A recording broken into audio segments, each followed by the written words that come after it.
In the last few years, we've had a lot of protests and riots about, well, a variety of things.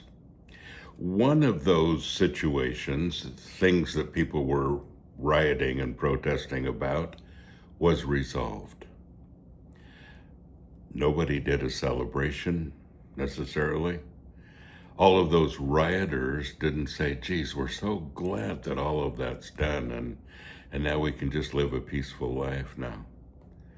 In fact, the protesters went on to other protests, other things that were wrong, other things that made them a victim. And folks, we are surrounded by the victim mentality. You may be one of them. In fact, you are. All of us are victims of something. We've all gone through trauma, through betrayal, through abandonment and injustice, and all of the things around us that really shape us to a degree. What do you do with that?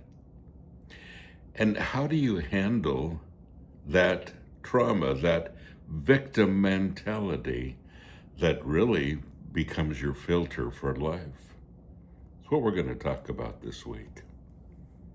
You know, the Bible never minimizes your pain.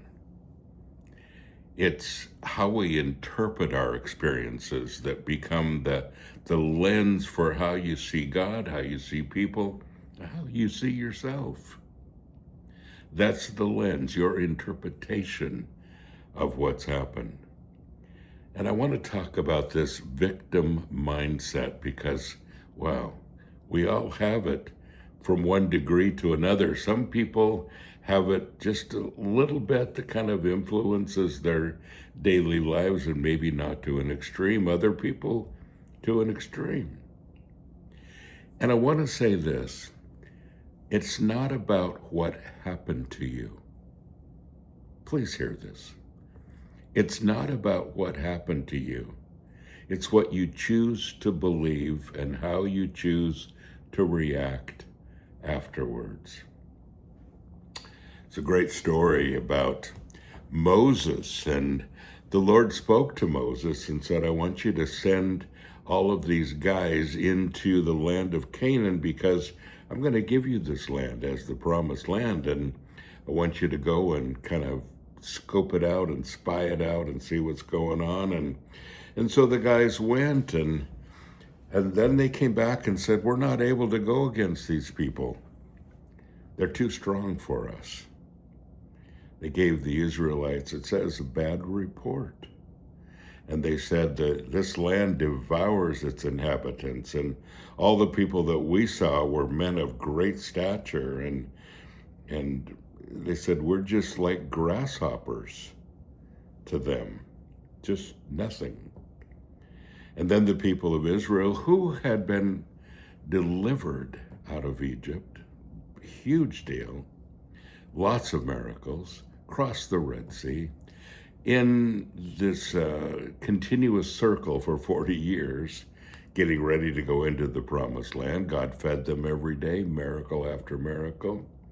And it says, then the congregation of Israel raised their voices and cried out, and the people wept that night, and all the Israelites murmured in discontent against Moses, against Aaron, and the whole congregation said to them, I wish we would have just stayed in Egypt, or that we would have just died in the wilderness.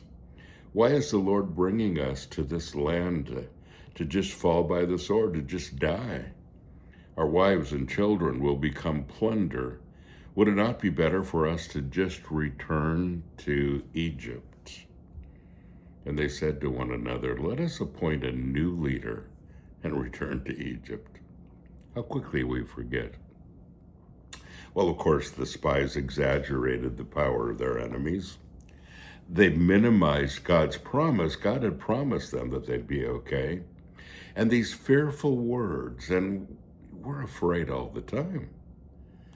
These fearful words spoken over and over and over again, and insecurity became their reality as a result. That's the victim mindset. It rehearses all of this. It rehearses the wound until it becomes the identity. I go over it over and over and over in my head, and I think, okay, I am like a grasshopper. I don't stand a chance. I am a victim. And self-image then is filtered through this scenario instead of the miracles of the past and the promises of God. We're focused on the obstacles ahead. Are you one of those? Is your focus off and you can't seem to find your way forward because you've rehearsed all of the negative things to the point where you can't see the promises of God? We're going to talk about that more this week. Folks, don't forget, you are blessed. Go and be a blessing.